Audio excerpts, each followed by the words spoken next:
Hi, everyone. Welcome to the Sackhoff Show. I am your host, Katee Sackhoff. Happy Tuesday. Thank you so much for joining us on this beautiful Tuesday. It's almost summer. I am so excited. Send your comments and your questions to thesackhoffshow@gmail.com. And as usual, stick around for the hindsight after the episode where my producer and I talk about the episode and everything going on in life.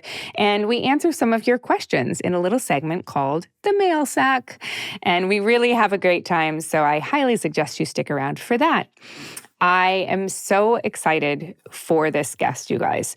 One of my favorite shows of the last 10 years has been Schitt's Creek. You already know it was kind of what we do in the shadows as well. We already got to talk to Harvey, which was fantastic. And I'm just going through the list of my favorite shows. And we're now on to Schitt's Creek. This week, I get to talk to Sarah Levy. I am so excited. I was so excited to speak to her. She is such a phenomenal actress and a wonderful human being. And I'm really, I was really glad and excited to sit down with her and to get to talk to her a little bit about what she has going on. If you don't know who Sarah is, she's obviously in Schitt's Creek because I just talked about it a ton, but she's also in a show called Surreal Estate, which sounds absolutely wonderful, and the new movie called The Monkey, which is an adaptation of a Stephen King short story, and you can check that out now. I don't want to take too much of your time because this is a really great episode. We talk about work, we talk about life, we talk a little bit about her dad, Eugene, and what it was like growing up Levy. I'm going to get out of your way and because this is a fantastic episode. So I hope you enjoy this conversation with my new friend, Sarah Levy.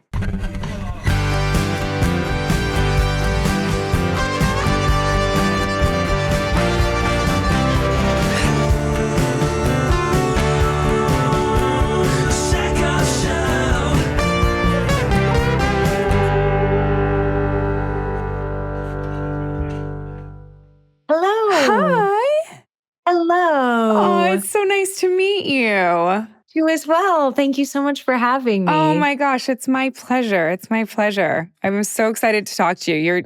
Your name was on the list and I jumped at the opportunity. I appreciate you taking the time to do this. And I know that, just when I was doing my research, and I think your publicist or your manager let the producers know, but I realized it while I was doing the research that you guys lost your home. And I'm so sorry. Thank you. Thank you. It has been the most bizarre month that I've ever experienced. And I'm still, processing the magnitude of things. Yep. And I was in Canada I went back to Toronto where I'm from for the month and just got back on the weekend. And it feels like I like what I thought I processed, I'm kind of now reprocessing being back in the city.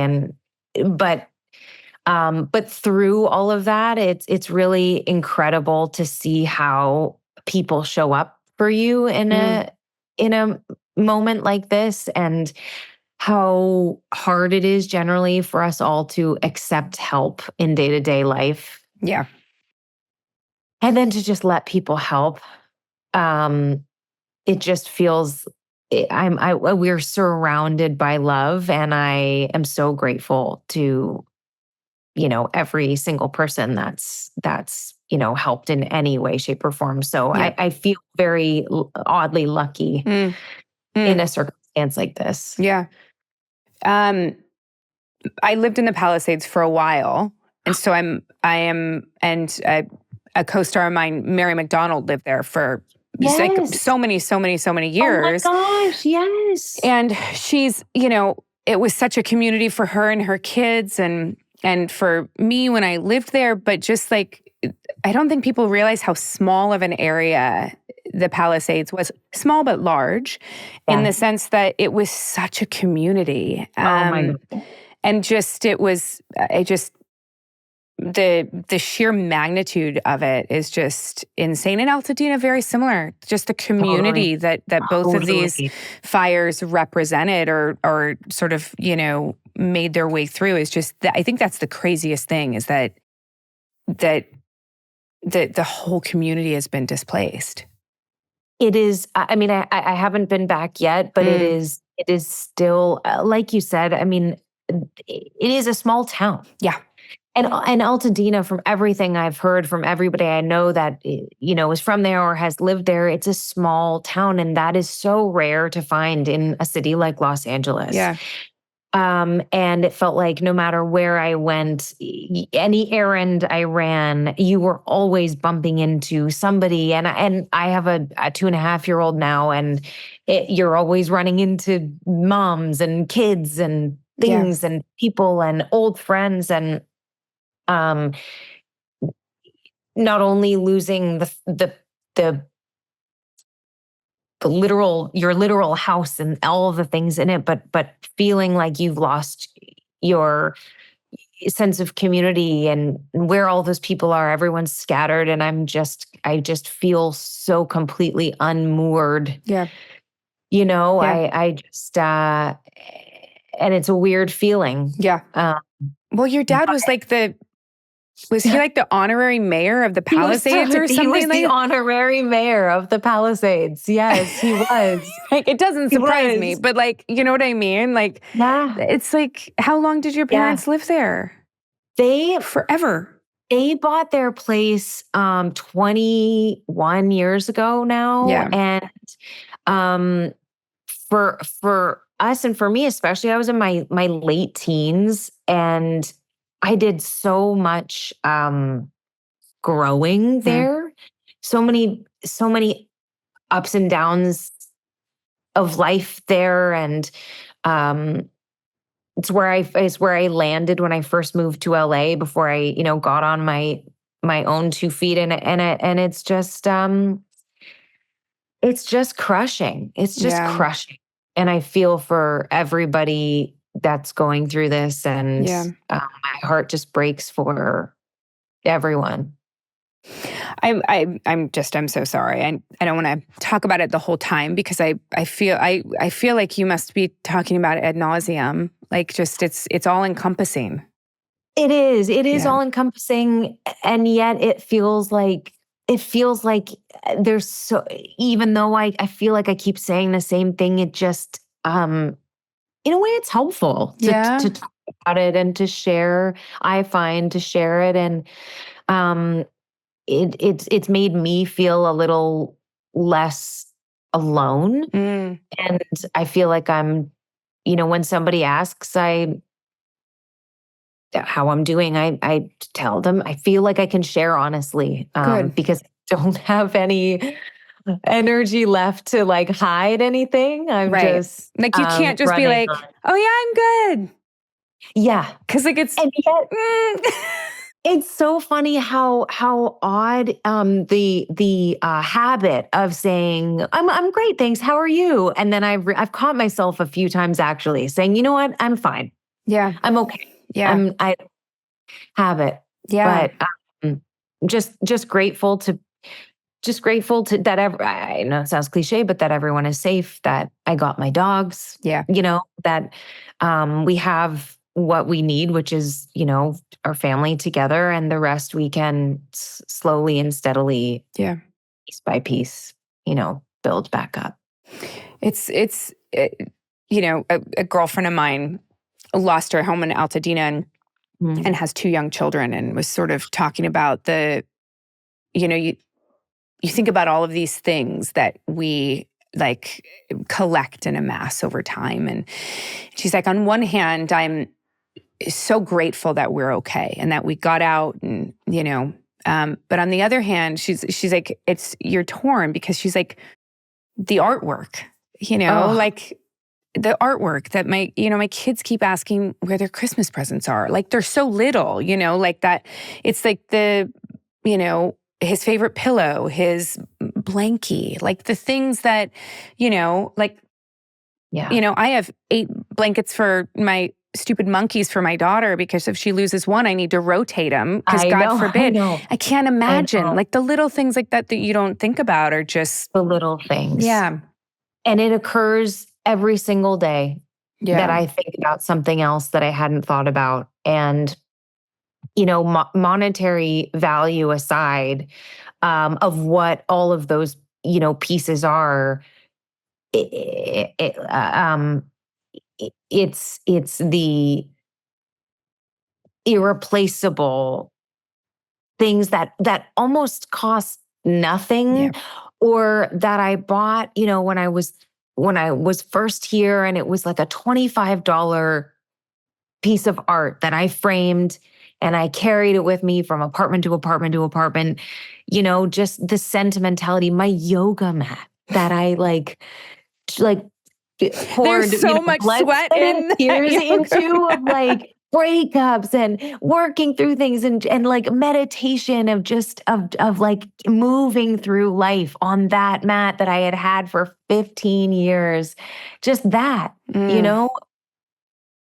these things that you think you'll just have with you forever. It doesn't really occur to you that they won't be there. And it's, even just recipes in a cookbook that I had adjusted because that's what worked for me. All those little details that are just a part of your everyday life. And it's a rude reminder that anything is possible, and to just, day by day,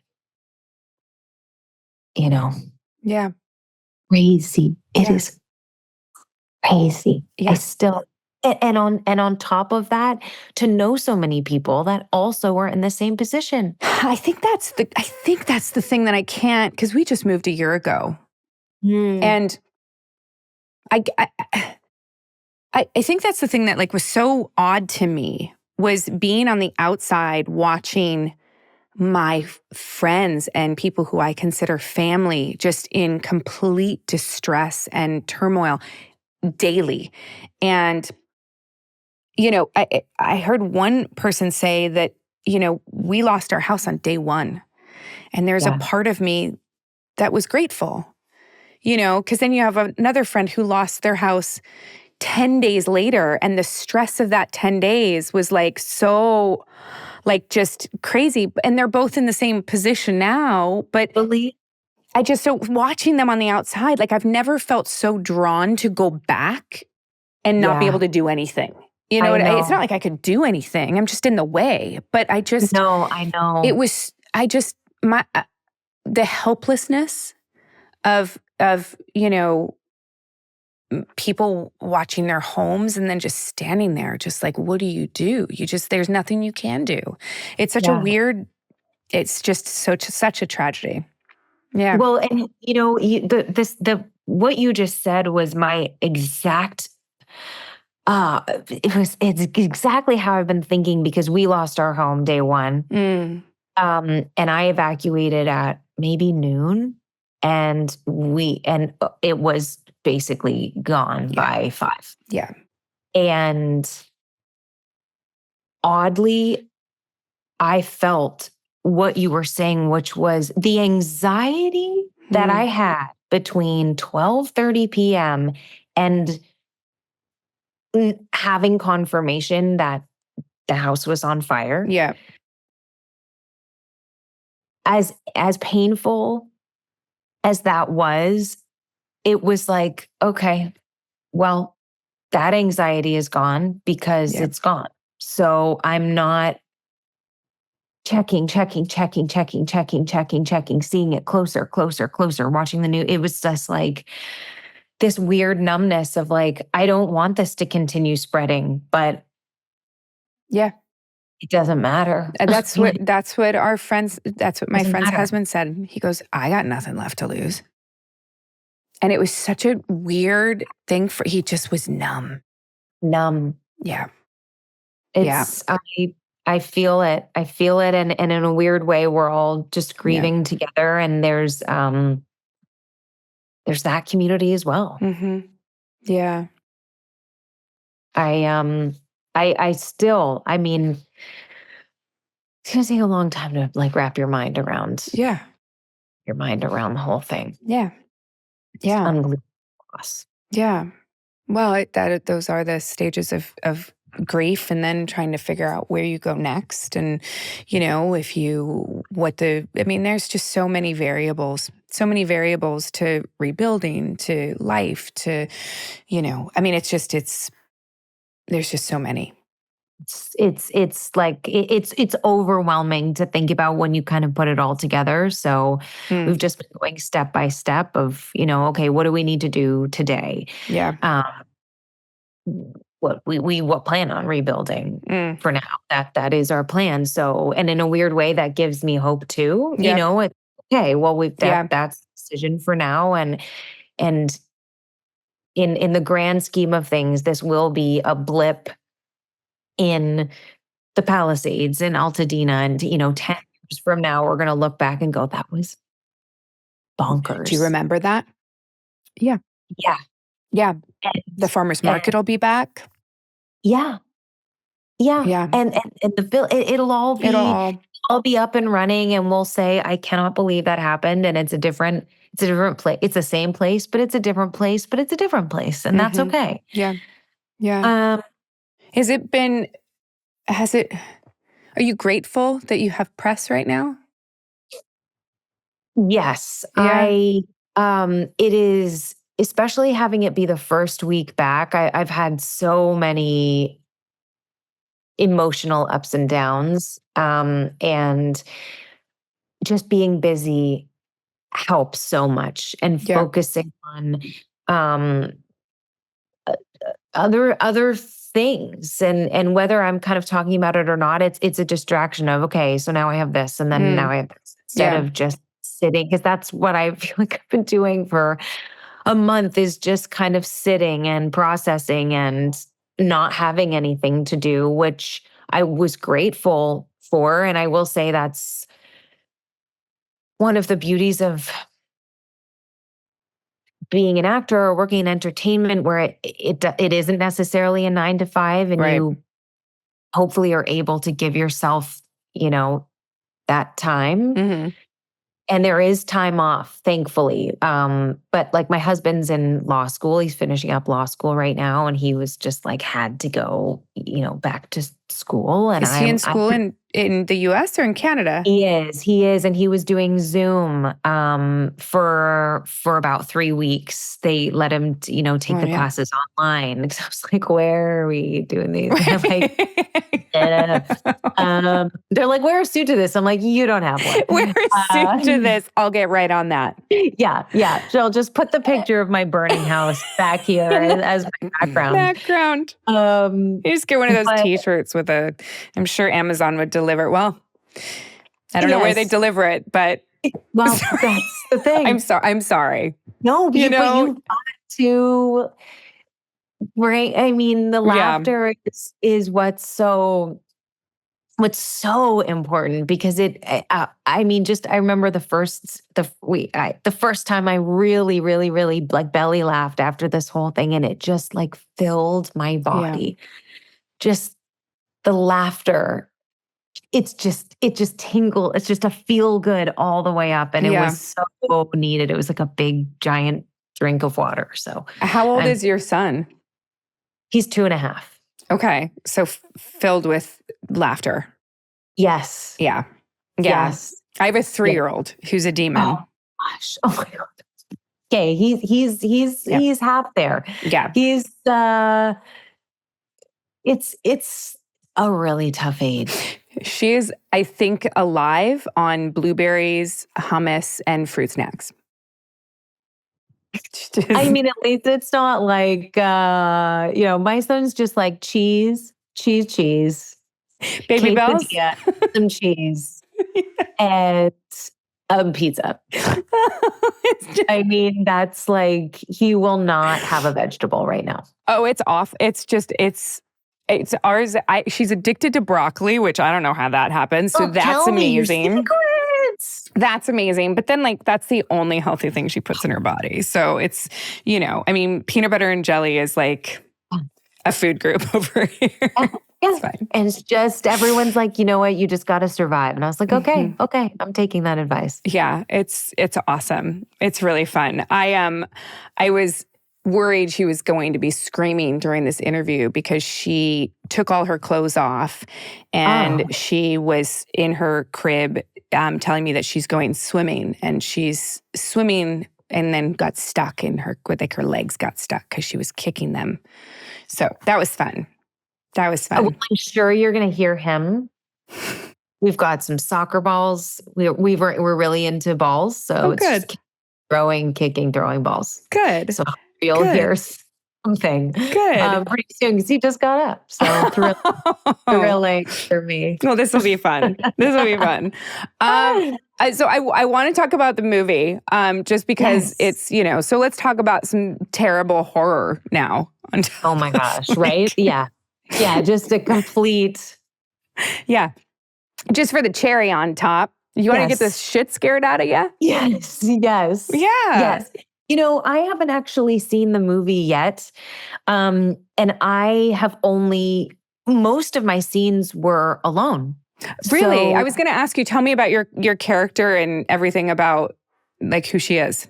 Yeah, well, I play Aunt Ida, who is Theo James' character's aunt. And we jump a lot through decades. So I play 70s, I play 40s, and a little in between. And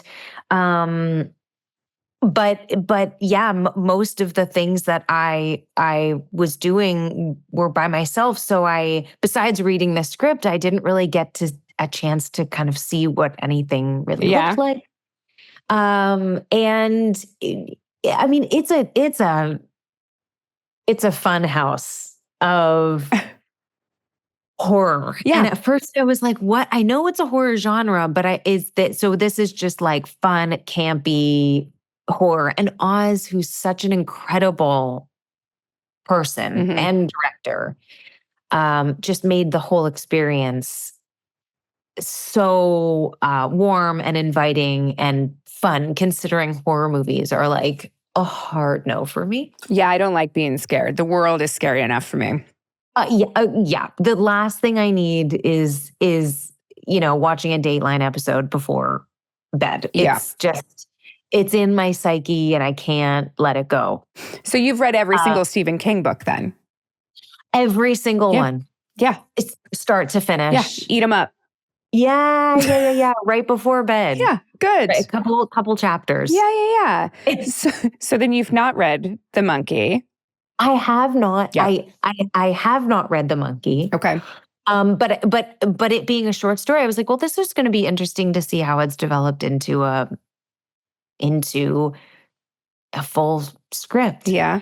And it is wild. Yeah. It is wild, and in the best way, and such a wonderful cast, and Tatiana Maslany and Elijah Wood, and Theo James, obviously, and the list just goes on and on. But I'd always wanted to check horror film off my list. Yeah. So this really did it. So well, you've done quite a few different genres, and now this. Yeah. How is horror different for you? It's an excellent question. It is really kind of fun and challenging in a very, very different way. But in a way that I've been loving. And I was initially so used to comedy and the pace of that and the lifestyle of that and the laughs that you have on set. And the horror and like horror adjacent genre has been a really interesting challenge, but something I think I want to continue exploring. And especially in more kind of dramatic side of things as well has been a really fun exploration for me. And the show that I'm on right now, Surreal Estate, is kind of a mixed bag of all of those things put together. So I think I was warmed up a little bit to do The Monkey. But this movie in particular was such an exercise in freeing yourself of any self-consciousness that you may have. And Oz was like, okay, so you're going to stay in the kitchen. And then, this is, I don't know how much I can say on. Oh, I don't know. I mean, there's a monkey. There's a monkey. And there were a couple scenes where I'm running around. From monkey. From monkey. Okay. Yes. Who now has a drum because Disney owns the monkey with the cymbals? Oh, is that? That's what it said on Wikipedia. And I literally said to my husband, I was a big Stephen King fan. I was like, so the monkey with the cymbals. And he went, yeah. And I was like, yeah, Disney owns it now because of the Toy Story movies, I guess. I don't know. I'm going to need to, we'll fact check this afterwards because we do a hindsight where my producer will remind me of all the things I said that aren't accurate. So I'll look into this a little bit more. But supposedly that Disney owns an image of monkey with cymbals because of the Toy Story franchise. And so it was just too muddy to sort of fight for that. And so they gave the monkey a drum. That is. Now I'm trying to remember when we shot it. I thought I saw cymbals. See, I thought I saw cymbals too. And in an ad, I thought I saw cymbals, but then you're right, because the other ad was drums and drum beats. So now I'm like, wait a second. I don't know. I can't remember what I picked up. And we shot it a year ago. So yeah. I truly have no idea. We'll look it up. And if none of this is accurate, then we'll just or leave it in because it's hysterical, or cut it out. Fascinating. Yeah. So you're running from a monkey. You do all the scenes by yourself. So you just must have felt crazy. Crazy. And it's like every acting class you've ever taken where they're like, okay, now you're a horse. Now go run around like a horse. You're like, what am I doing? And the crew's like, but I'm paid for this. Yes, exactly. And it's just, it's such a freeing experience when you really, truly let yourself go, because you don't get a lot of opportunities to do stuff like that. Yeah. So, and Oz works so fast. Really? And that's great too, because there's no time to overthink it. There's no time to like grind it into the ground to the point where you're all creative. You've overthought it and then talked yourself out of it. Yeah. It was very fun. Okay. And now I'm so curious about the monkey now. I'm going to go check it out. Yeah. Yeah. You brought up Surreal Estate because I have not seen it, but I saw previews of it and it seems really cool and like an idea that I'm like, oh, so simple. Why did I not come up with this? Oh, it makes so much sense. So you're basically like selling haunted houses. Yes. So we're selling haunted houses and we essentially kind of ghost bust the house and then sell it for people. And we have a blast shooting this show. It is so, I wish more people knew about it because it just kind of is there. But we unfortunately don't have a lot of advertisement for it, promotion for it. So and it deserves that. It seems great. It deserves that. It is so much fun, and it is horror adjacent in that it's not horror. It has its scares and it's like bumps in the night, and it's definitely spooky for sure, but not every episode is blood and gore. And there's a lot of heart, and there's a lot of there's there's a lot of, soul in it as well. Yeah. And our writing is so great. And our creator, George Olson, just, wants his fingerprints in the best way all over it because he's such a soulful man. Hmm. And, we're hoping we don't know when it airs yet. It's airing at some point this year. And that was the third season? And that was the third season. God, it's so interesting and so wonderful yet frustrating when you are on a show that is going for a third season, where you're still working, it's still getting picked up. Yeah. So it's doing well enough. Yeah. But you want it to be doing better. So, and like you said, you want more eyeballs to see it. And it's such a catch-22 because you're like, yay, it's doing well enough. But come on, guys, let's put it out there a little bit harder. Let's do a little bit more press. Let's make sure people see this. It's really frustrating. It is. It totally is. And that's why, being a part of the Monkey, the creative team on that is so smart, and they've and strategic, and so much is word of mouth now, just in life and in the world we live in through social media and all of that. It doesn't take much to kind of get something out there, as long as it's done smartly and with a bit of a hook. And and yeah, we're a third season of a show, and everyone's like, wait, what is that even? Yeah. And it does sort of feel sometimes that you think, well, why? What is the point of this if no one's really watching it? You think it's good enough, we think it's good enough, the audience thinks it's good enough. And we just hope that maybe this year there'll be a little bit more out there to help us along.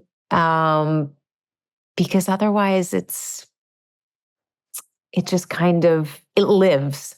So one of the main reasons that I wanted to talk to you is I love seeing Stephen King books because there's so many being adapted and coming from horror. I've done a ton of horror movies, so I do love to see them still getting made. It's super exciting to me, and they're adapting so many of his books. But also Schitt's Creek, I feel like it came out of nowhere. And people knew about it. Some people knew about it from the very beginning. And then myself, I feel like I heard about it in year 2, and then went and just started binging this show like crazy. And then there's doors being slammed everywhere in this house. I can't hear them. Yeah. So talk to me about working on Schitt's Creek and how the role of Twyla came to you. Schitt's Creek was, it's wild that we're now it's the 10th anniversary this year of our first season.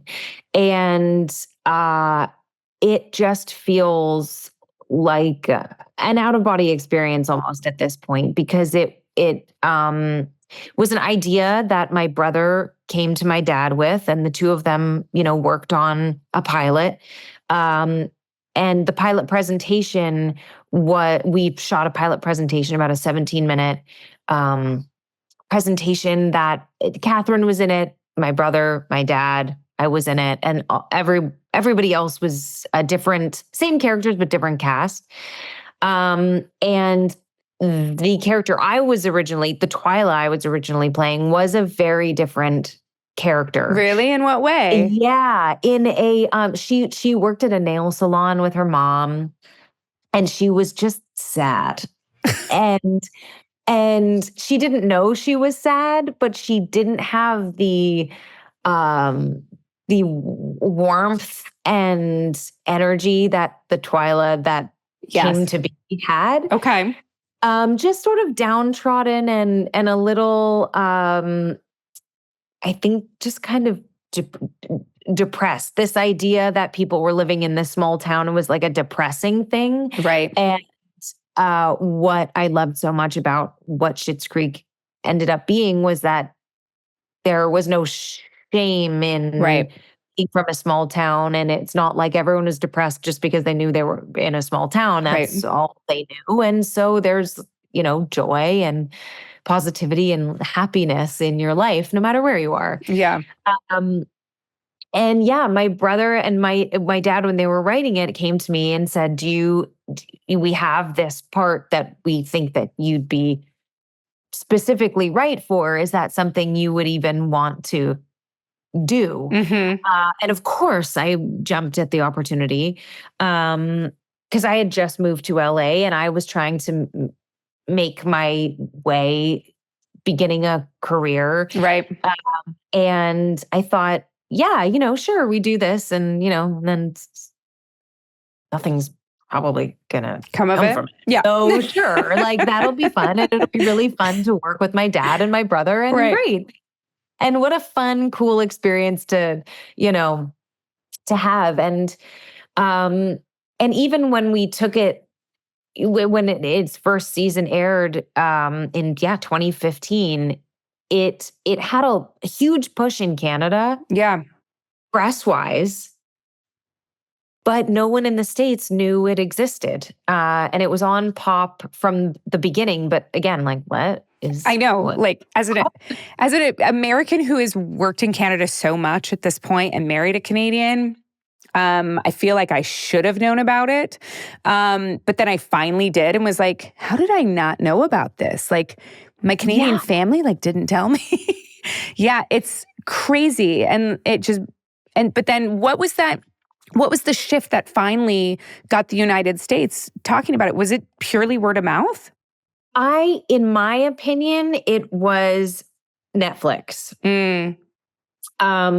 And I only say that because 10 years ago, or 9 years ago, 8 years ago, maybe, it just wasn't what it is now, and streaming wasn't what it was now. So Netflix was it felt like a bit of a novelty, and everyone wanted to watch it, and it had great shows. And not to say that it doesn't now. It is different.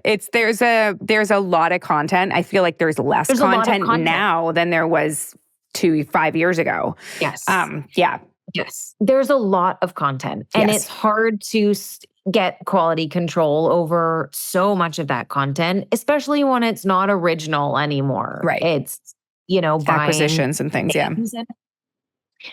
Yeah. So I felt like that was, nobody had pop in the States, it felt like, and nobody got CBC in Canada, like outside of Canada. Right. So it brought it to a whole other viewing level. And I think that started in, I think, our third season, but it really wasn't even until maybe our fifth that we started to, fourth, fifth, that we started to really gain traction. And I think the Emmy nominations were the fifth season. And that was like, sorry, what? The fifth season. What? Like an Emmy nomination for this? Yeah. And not to say that I'm not saying it was because it's bad. It's just we were so used to, we shot it in Toronto and outside Toronto. We were in our own little bubble for 3 months, and you kind of don't understand where it's going or how far it's reaching until something like that, where all of a sudden, Daniel kept saying like, well, we're doing an Emmy campaign. We're really going to try. We don't have any money, but we're going to, we're just going to get creative with it and see what sticks. And I thought like, great. Go for it. Yeah, fun. You. And sure enough, and then COVID was like, moved the needle all the way over. And we all know, going through really difficult times, we turn to things that give us comfort. And that's what Friends is for me. Yeah. And I think that's what really put it over the edge. Mm-hmm. Sense. And knowing that we had already wrapped the series by the time it had aired. Oh, really? Any nominations had come were long after. We wrapped June 2019 and the Emmys were September 2020. Like, oh my God. So it was like done. Totally done for over a year. But what a great end of the chapter for you guys. I know. It was so unexpected. It was so unexpected. And I know Daniel said this before, but the idea that when a show gets successful early on, there's a lot of pressure to maintain that success. Yeah. And also I would imagine it would be hard not to be swayed by what fans want to see when you're writing. Yeah. And when you don't have that pressure, you can write what you want and the story you want to tell. And you don't have to worry about satisfying everyone because it's ultimately what's truest to the story you want to tell. Yeah. Yeah, you're absolutely at that point. It's such a blessing that it happened the way that it did because there's 1,000,000% the network would have been much more involved. And because the once somebody has a hit, that's when they start to over control it, and all of the things that made it special to begin with start to get stripped away because that they're ruling so differently. Yeah. And what I saw was that Canada really, it landing in Canada was the best case scenario. And I think they had shopped it around the States, got no's from everybody. Weird. And I think there might have been a little disappointment that it didn't. They didn't, and it didn't go to what they initially wanted it to go to, an NBC and ABC, whatever network. Yeah, they took it to, but it really was best case scenario because CBC was wonderful, gave them free reign with like 0 notes. Yeah, and allowed them to make a show they wanted to make without interfering. And that never would have happened in the States. No. You would have had 20 hours of phone calls and Zooms about your hair. Yeah. The music, the outfits, the makeup, the everything. And I get why, but it just it was just its own little like gem that could live and breathe. And I think ultimately it gaining its success and having the most success at the end is also one of the reasons why everyone's been asking about a reunion or something like that. And I think Daniel is just so precious he was so meticulous in the way that it ended. Yeah. That to reopen it, it would have to be something that would be even better than how he left it. And I think he feels like he left it as, perfectly as he left it. So did you feel pressure growing up to be funny? Like, was your household funny? Very funny. Very funny. But I never felt pressure. Ever. And I never felt like, oh, I need to be funny because people in my family are funny. It just, it just like existed. And I knew my dad was funny just because he was my dad and he made me laugh. I knew my brother was funny because he was my brother and he made me laugh. Like when people talk about how funny both of them are, but particularly Daniel right now, just because it's more people my age and everything, his sense of humor has always, what you're seeing is like exactly what I grew up with. It's like cutting. Oh, it is. It is so cutting. I don't know how to describe it.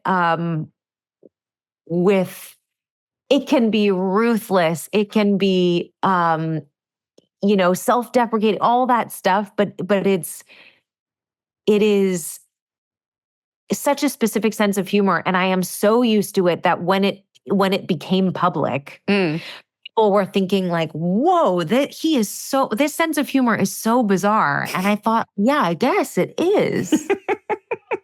Yes, it is. I'm just so used to how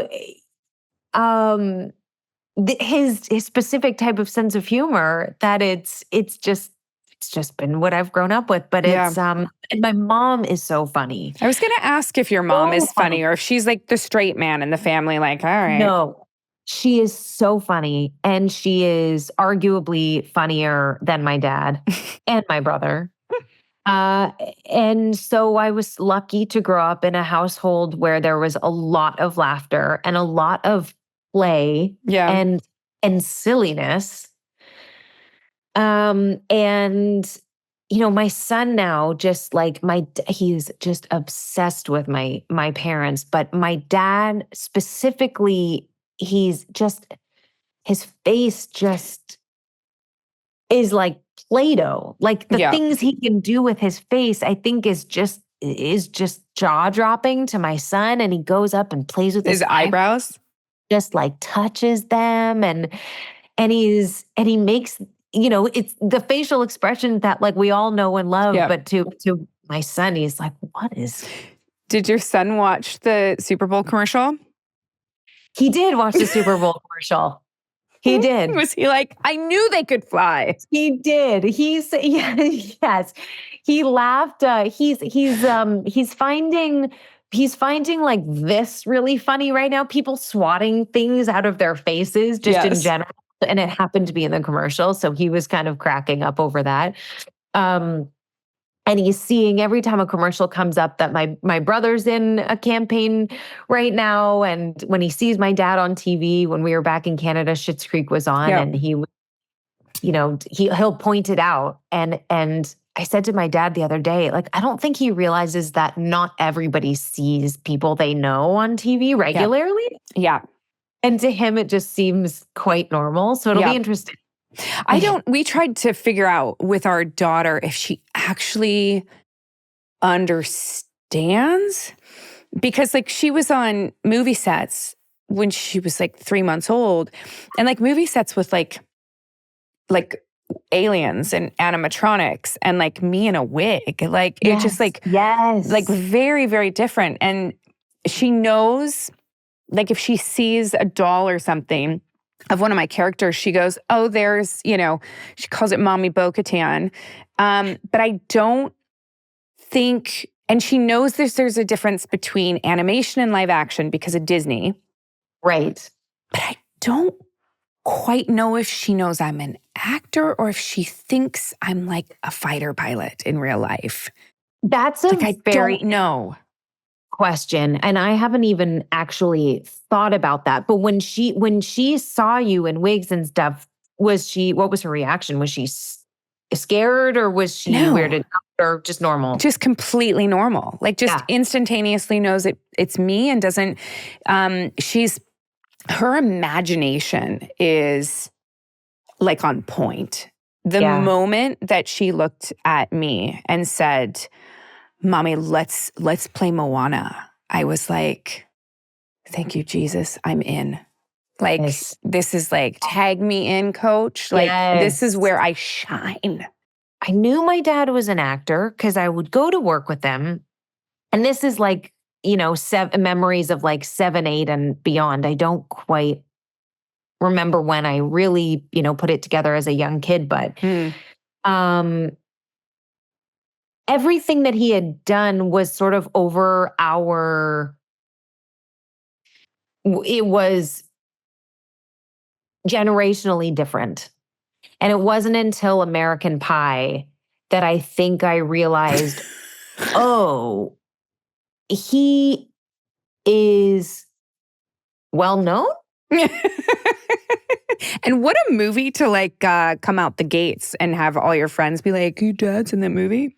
It must have been crazy. Man, I really felt for my brother because he was like 15 and I looked like Jason. And it was just, I'm so glad I was a girl and like 11. There must have been so many jokes about pies. The amount of apple pie that we got sent for years at restaurants, years. Everyone thought they were like, oh, an apple pie for dessert. And we're like, yeah. First one. Oh my God. One. You're so clever. It's so clever. It's such a novelty. Did you eat the apple pie every time it came over? Always. Yeah. But that was really the first that was really the first thing that hit our generation and that affected us because then people were like, oh, wait, it's your dad. Whereas most other things were, we're not. Oh my God. It's strange. It's strange when your daughter will, the older she gets, will understand more and more, but it's the coolest. It's the coolest. I'm so excited for her. Yeah. But I think it's one of the main reasons why we left California. And where are you now? We're in Oregon, so we're not that far. But my husband's Canadian. Okay, and where's he from? He is from the interior of British Columbia, like by Banff. Okay. Yeah. Okay. Yeah, great. Beautiful. Gorgeous. Yeah. But we sort of we wanted to try and give her a normal existence. I'm glad we did. It rains a lot. Yeah. It rains a lot. No Southern California. No. But I do think it was the right choice for us, for sure. Do you think that your son is going to go? What are you going to do if he wants to be an actor? Like, what are your thoughts on that? I mean, I know he's so young, but the industry is weird. It is so weird. And only now do I truly understand how badly my parents didn't want us to go into entertainment or to be actors. They really, really tried their hardest. Did they really? Oh yeah. Like we were not allowed to act professionally until we were 18. Oh, that's my rule. And it just we had to make the choice. We had to be old enough to understand what we were going into. My mom would always say when we would go visit my dad, like, you're in a trailer right now alone. Yeah. It's not, there are not two trailers together. This is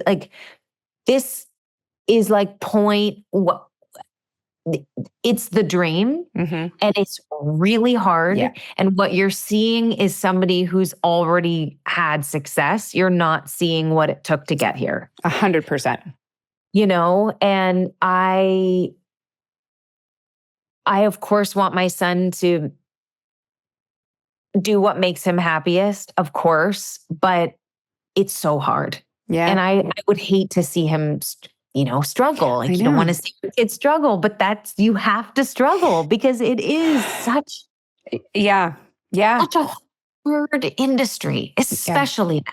But at the same time as well, you don't want your child to not struggle in this industry because then they have zero appreciation for how lucky they are if they are successful. So absolutely. It's a catch-22. If you have to struggle being in this industry because you're only going to feel grateful for everything you have. But I'm just like, please just be a lawyer or a lawyer or something that's linear that you can work up to the next level and the next level. Yes, there's struggle, but your path. Right. I have friends that are dentists that I went to high school with. So I moved to Oregon.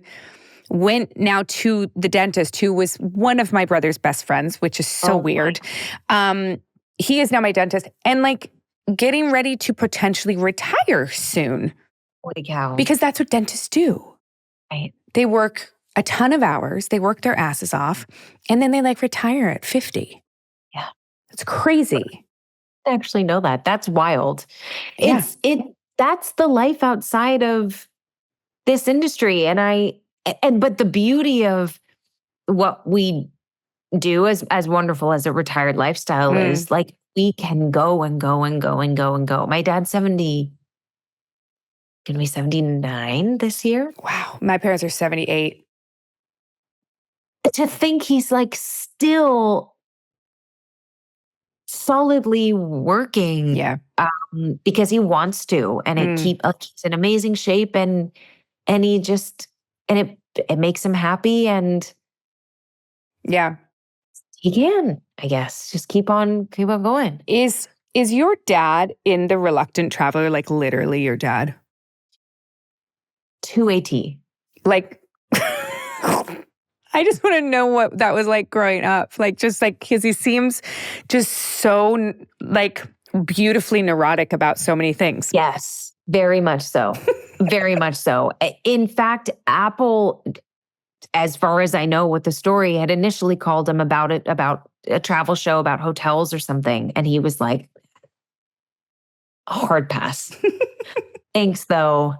I don't like traveling, and I don't like, going to different, it's just, he likes to be in his comfort zone and have his places and eat his lunch and have his dinner.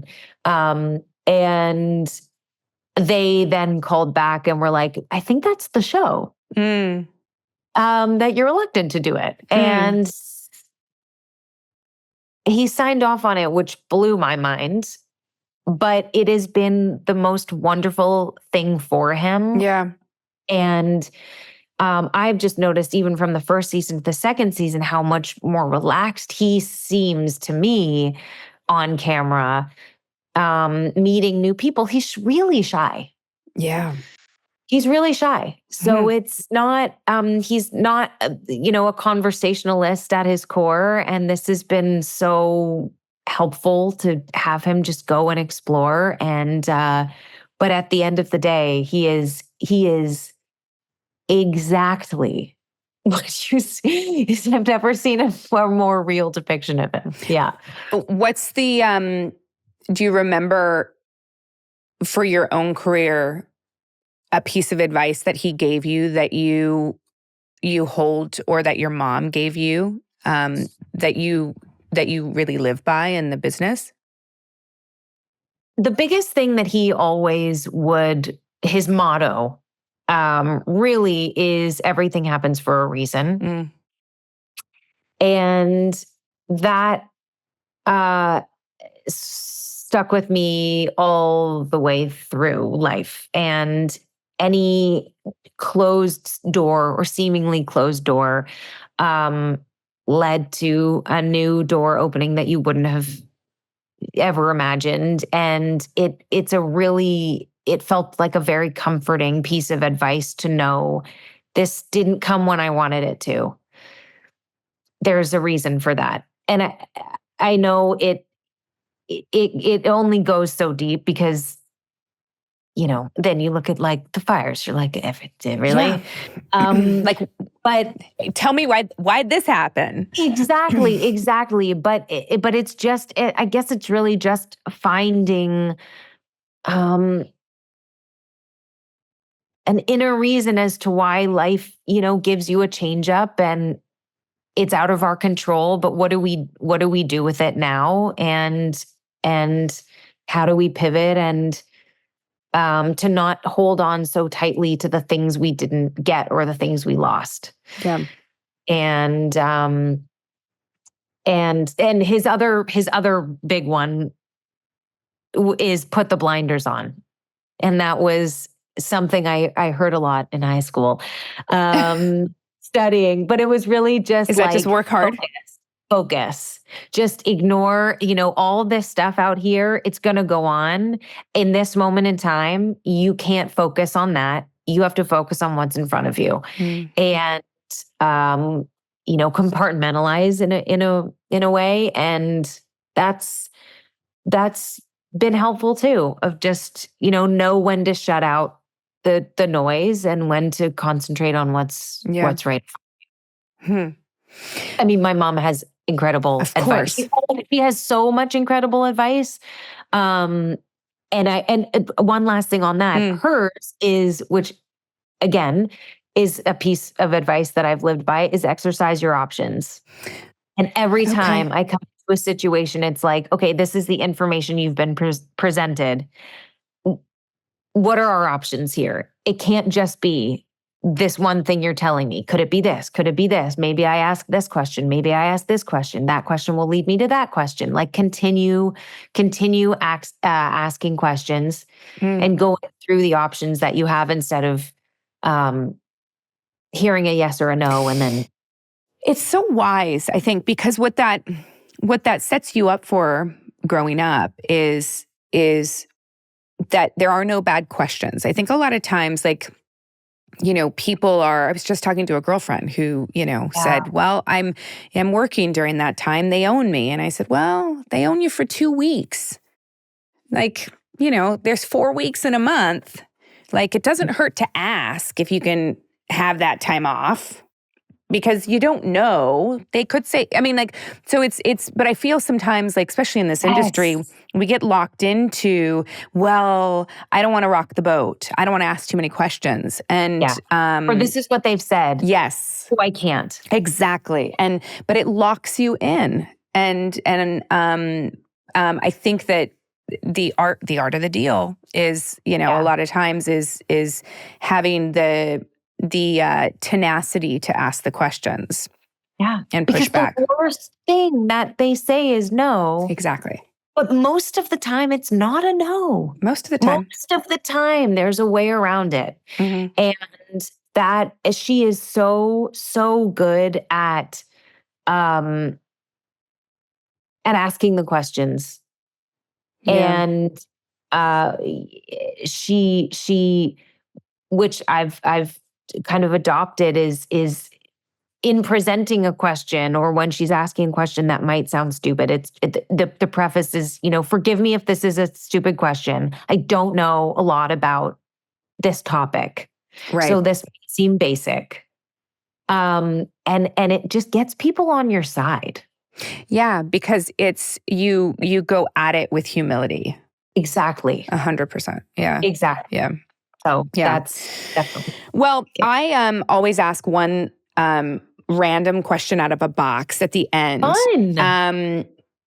It's a question I'm not a good enough interviewer to ever come up with. And it just found out that it's scale of easy to hard. So light blue is easy, dark blue is like much more thought-provoking. Do you want baby blue or blue? I mean, you've been through a lot lately. Let's do I've never even asked somebody before. Let's do blue. Like dark blue? Or like just mid blue? Like medium blue? Let's do medium blue. Although I am curious as to what a dark blue question would be. Right? I don't know if I've ever picked a dark blue. Yeah. Well, I'll go the third rung back. Great. I'll go the third rung back. Okay. Here's a good one. I don't know. Oh, okay. What instantaneously puts you, well, I added instantaneously. It actually said instantly, but I don't have my glasses on. What instantly puts you in a bad mood? Oh, hitting every red light. Oh, God. I mean, there's nothing that gets you more riled up than hitting every red light. Yeah. That's Agreed. a killer. It's a killer. It happened this morning. Did it? Yeah. Especially when you're in a hurry. Always when you're in a hurry. Have you ever gotten out of the car and hit the crosswalk light? I have done that. No, wait, have I done that? No, I don't. I haven't. It's been at night and I've like made a left and then. Yeah. And then like, no. My husband said it's a Portlandia sketch, I guess. I don't know if it is. But I do this all the time. I park the car and I jump out and I hit the crosswalk thing and people think I'm insane. But I'm like, hey. Right? No, you're more like, you're welcome. I know. I'm like, it's fine. Because we're moving. Because the light at the end of our street, I head to the airport sometimes at 4:30 in the morning and it sits there. and I drive back and forth over the sensor, it doesn't do anything. Yes. So I get out and I hit the thing, and then it changes within seconds. See, this is exercising your options. There you go. There you go. You didn't have to sit at the red light. It's not breaking the law. No. Yes. No, red lights suck. Thank you so much for taking the time. I really appreciate this. Thank you. This has been so wonderful. I feel like I've had such a great half therapy session with a girlfriend. Aww. It's like exactly what I've been needing. Oh, I love that. This is such a wonderful intro to being home, honestly. Oh, well, I appreciate it. I appreciate everything that you guys did with Schitt's Creek. My mom is not a TV person, and she finds a show, and she was the one who found it and told me about it. Oh my gosh. I've heard that 2 times, actually. It's like parents telling their kids. Yeah. And I was like, okay. And I appreciate that. But I'm really excited to see you get chased around by a monkey with a drum. This was wonderful. I really, really appreciate it. This was so much fun. Oh, me too. I really enjoyed it. And good luck with the release of the Surreal Estate as well, because it sounds great. Thank you. Yeah. Thank you. Well, hopefully I'll see you again for that. I'm sure yes. We'll do take 2. We'll do more therapy and more blue more questions. Yes. Yeah. That'll be the next. Sackhoff Bye. Show.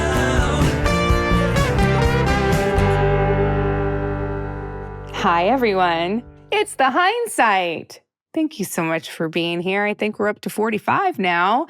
Are we? Welcome my amazing producer, Jeph, who continues to show up. How are you? Is it really 45 episodes? No, I was talking about 45 guests or 45 people. No, I think we're at something like 50 or something episodes, 60. We're getting close to, I think at this point we should be about at 50, which is insane. Yeah, that's true. This episode is our 49th. See, look at that. That is crazy. I don't know what that's, how many of these have I been on? I haven't been on all of them. It's been probably at least 30. Yeah, at least. We'll come back. We'll get back to that. Yeah, we'll come back to that. This was such a fun conversation. You never know what it's going to be like when you sit down with a person you've never met. Yes, which you've been doing a little bit of on this show. You've been meeting a lot of new people and doing press calls. And this one of the press calls, I think, went pretty well. Well, because when somebody is really open and engaging and they sort of know what the show is about coming in, and they know that I talk about work, but I talk about life, and it's just a really sort of natural flow of a conversation. I think when they're ready for that and open to it, the conversations are great. Yeah. And I mean, you started off in sort of a vulnerable place talking about her house and the fires and losing all that stuff. And, I think she expressed that this was a nice cathartic conversation for her to have, just to talk about stuff and talk about anything other than thinking about all of that stuff, which is... I can't imagine what it would be like it'd be awful. To have a movie. Well, first of all, to lose my house in such a horrific way. Yeah. But also to have to go out and do press for work. I mean, on one hand, I think it would be really refreshing to actually talk about something other than the tragedy of losing your home. But at the same time, it must feel very sort of like dueling realities in a sense. Yeah. I mean, it's sort of like, how do you get back to normal, which is something that you probably want. But also, I mean, you called it out a little bit. Like, she's probably talking about this quite a bit. Did you watch Schitt's Creek? I watched a little bit of it, and I didn't finish it, but not out of any reason other than just other things came up or whatever. But it's definitely one of those shows that's like, I don't know why I haven't watched it. I feel like on this show, on this Hindsight, I'm always telling you that I haven't watched this thing. I haven't done that thing. Like, the only thing I'm the one with 2 kids, Jeph. I know. The only thing apparently I've ever watched is Star Trek: The Next Generation. That's all I can talk about. It's true. It's true. Yeah. I loved Schitt's Creek. Yeah. I believe that my mother was the one that actually put me on to Schitt's Creek. You said that in this episode, yeah. I think because, I mean, that's how I'm remembering it. Yeah. I feel like it was like on one of those old people channels. You know what I mean? Like the old, I mean, God love you guys. I grew up on Golden Girls too. So like, I am putting myself into the old people category. But you know, like the channels like that still TV? show like Night Court and, Is it you know. Me TV? Yeah, it might, something like that. Yeah. I think that it was, and this is me just completely speculating. Eugene Levy, to me, was an icon for years. Yeah. But I also know people that didn't know who he was. Right. Because his acting style, I mean, possibly from American Pie, which that story is fucking hysterical, mind you. Yeah. You know so what I good. mean? I mean, that's another one of those like everybody keeps doing it type things. Like oh my gosh. Just constantly if I'm pie. ever at a restaurant with them, I'm sending them fucking apple pie. Yeah. And I'm going to write from Katee. Yeah. Well, people need to do that to you with Starbucks. Like just bring Starbucks to you all the time. Oh my God, please bring me free coffee. Put out your coffee order right please. now. You've said in the past you like a flat white. Is that? I do like flat white. I also like triple grande non-fat lattes. Okay. Sometimes I like a whole fat, depending on how many lattes I've had that day. Jeph, I was at a dinner party the other night. I scratched that. It wasn't a dinner party. What the fuck am I talking about? It was a baby shower. I was at a baby shower the other day with a bunch of moms. And in the middle of the day or? Yeah, middle of the day. I just love that your brain went to It was middle of the day. You're just trying to imagine yourself in a different life, aren't you? I was. For like 2 seconds, I was like, you're at a dinner. No, you aren't, bitch. There wasn't even alcohol. It was a soda machine. Okay, so I'm at a dinner party. Okay, yes. And you're wearing an elegant dress. And thank you so much. Yeah. And I proceed to tell them how much coffee I drink. And I am at a table of fucking physician's assistants. Right. And like doctors. Yeah. We have a Jenny sighting, or is it a dog fart? No, the dogs. We put a chime on our door because that little bitch likes to sneak out now. So you have to have a chime. Oh yeah, now we know when she leaves the house. We're gonna leave it on there till she moves out. Okay, back to the story. So I'm sitting at this dinner party. And I'm telling them how much coffee I drink. And I shit you not, as you're chugging a Celsius, Jeph, I shit you not, all of them looked aghast. Yeah. Like, I'm sorry, how much coffee do you drink? Yeah. And I was like, well, let's see, I wake up at 4:45 and I start my day with 10 ounces of coffee, which I drink probably in 15 minutes. Right. Then I have another 6 to 8 ounces on top of that, which I sip for probably the next like hour or so. And then around 10 o'clock, I probably have the whole 10 ounces again. At which point I will then switch to a flat white, which has 2 or 3 shots of espresso in it.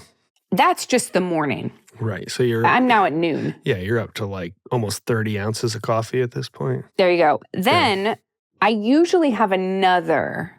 Okay. And this is where the latte comes in. Then I usually have something with much more milk in it in the afternoon. And I sleep fine.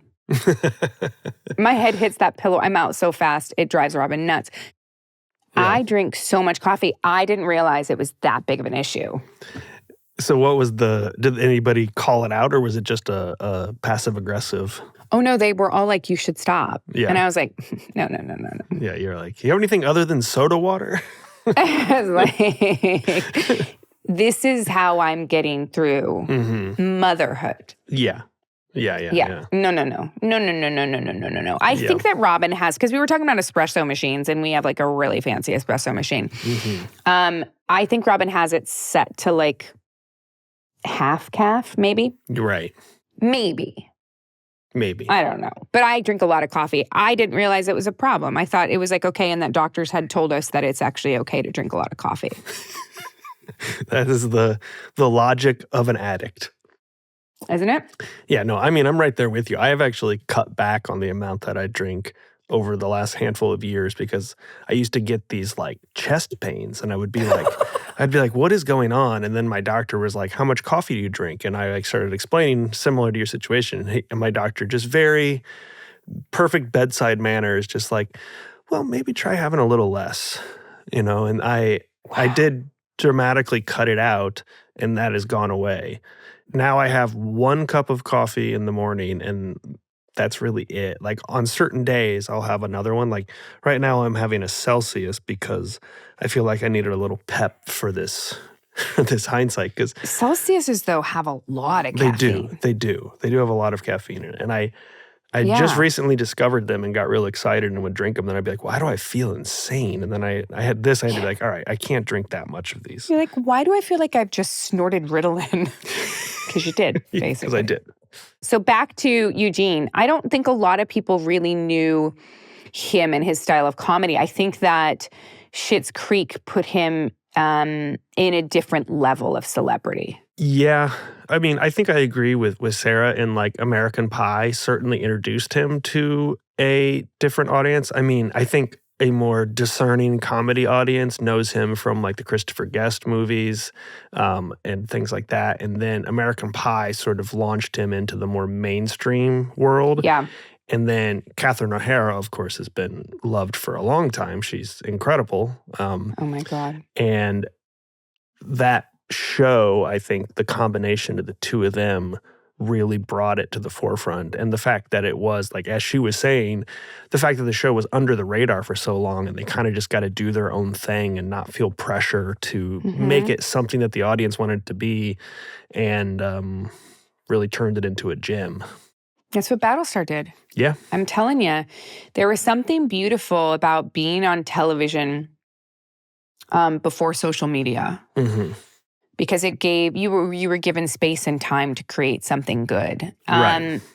Now they obviously were on later and social media existed, but because it was a Canadian show and it was under the radar, they were, like she said, left alone, and people didn't know they had tons of fans. Did you read Stephen King a lot? I did. I love Stephen King. I'm a big Stephen King fan. I have not read The Monkey or seen the movie yet, but I'm a big Stephen King fan. I also, Osgood Perkins, who made the movie. Did you see Longlegs? I don't know if you said you're not really a big horror fan. So I'm not a big horror fan, but I just saw the trailer for Longlegs and I was like, oh, fuck no. It's a fun movie. I don't know if I loved it so much, but it's really well done. And I will say, you called out that you wanted to fact check this in this episode, but you are 100% correct as far as the internet can tell me. It is a drum, and they had to change it from a cymbal because Toy Story owns the rights to the monkey with the cymbal. There you go. Yeah, no, I saw that and I was like, God, that's amazing that Toy Story, like when was the monkey created? When was that written? What's the copyright on that? Let's see. 1980. Well, fuck. So it supersedes Toy Story. It does supersede Toy Story, but does it supersede the actual, let's see here, cymbal-banging monkey toy, also known as a jolly chimp, is a maniacal depiction of a da-da-da-da. The earliest documented toy of a monkey banging cymbals is Hoopa, the Waltzing Monkey by Lewis Marks & Co. in 1932. So... Okay. So it was like public domain. Yes. For a very long time. Yeah, it's been in Close Encounters of the Third Kind, Toy Story 3, and How the Grinch Stole Christmas. Notably, those other two were before Toy Story 3. Yeah. Interesting. Yeah. Interesting. Look, I mean, all power to them. Just another thing that Disney owns. Should we get into the mail sack, Jeph? We can call this the mail sack. It's not technically what I was going to do for the mail sack, but we wanted they are emails, so we can call them the mail sack. Right? Let's go into the mail sack. Mail sack. We're going to the mail sack. Mail sack. Why are we calling it mail sack? Remember to send those questions and comments to the Sackhoff Show at gmail.com so you can be like Kevin and fact check us. We love it. Yeah, we do love it. We honestly. actually do. Yeah, Just send off your stuff. Okay, I love how you said not a fact check, fact check. Well, you keep saying not a fact check. Yeah. So you've said this in a couple of episodes so far about how I'm going to fact check you in the hindsight. And I just want to like put a pin And in you there. don't? I just want to say, like, I don't want it to be my responsibility to fact check the entire episode. Dude, you're supposed to be like, what is Dak Shepard's person called? Monica. Monica. But their episode is like specifically, it's a fact check because he's the armchair expert. In the joke of it is that she then fact checks the armchair expert. Well, fuck, Jeph. I need a fact checker too. I'm telling you, you've hired the worst one if that's what you want. If that's what you want. All right. Hey, Jeph. This one's to you too, Yes. fact checker. Yeah. Some verification for Katee and you on the diminished taste and smell of food on airplanes. Here's a quick TLDR, no idea, from an article referencing, what does that mean? Too long, didn't read. Oh, from an article referencing a Lufthansa-backed study, just so we all feel good about not spreading misinformation. Thank Kevin. Because air pressure is lower, a passenger's bodily fluids move upwards, and the nasal cavities swell. That's like having a cold, said one of the researchers, which means your sense of taste and smell are dulled. So it's true. Yeah. So that is separate from, we also talked about ginger ale. And I think somebody confirmed for us, I didn't include it in here, but somebody confirmed for us that's simply just, it settles your gut. Yeah. So Ginger that's ale why people does. like ginger ale on an airplane and why coffee tastes better on an airplane because your sense of taste is dulled because apparently our body is boiling or something. Could you imagine if you like had your cup of coffee from your plain coffee and like you're like, oh, I don't want to waste it. I'm going to take it off the plane. And you walk off the plane and it instantaneously tastes like piss water. And you're like, what the fuck? Do you think that airlines know this and so they just That's buy why they like take the cups? Yeah, take the cups, or they just like, are they making the coffee worse because they know we can't taste it? Probably. I don't know. But if you talk to people, Mm-hmm. I've talked to so many flight attendants that are like, don't drink the coffee. Like that water reservoir, God. It doesn't get cleaned. Like, don't drink the coffee. Don't drink the water. Don't just get a canned soda. I don't know. Just drink your Celsius. Drew, is this another fact check? This is another probably fact is. check, Miss yeah. Sackhoff, I love your show. A few weeks ago, you mentioned your frustration about not being able to run, and you said that you can only get a hip replaced once. You can have... Thank you. You can have multiple hip replacements. It's been reported that Bo Jackson had to add 3, and he still remains very active. I had 2, and with each one, I walked out of the outpatient surgery center within 3 hours after surgery using a cane, which I stopped using 3 days later, and I resumed hiking with weighted rucksack within 2 weeks. I was 62 years old at the time. You can have a knee replaced only once. Perhaps the person that told you was confused about the knee and the hip. I also had a knee replaced 16 years ago. Stay and active and enjoy life. Huh. I love that Interesting. Drew is like half robot at this point. At this point, Yeah. he and Trisha Helfer. she's had so many vertebrae replaced with titanium discs that she's like, Well, that's just in character for her. I know. It makes complete sense. Yeah, okay, cool. So maybe I should just run. Yeah. Say fuck it. Yeah. And have a hip replaced before I get any my God, my brain. Any what's it called? Arthritis that sets in and tendonitis or whatever. Yeah.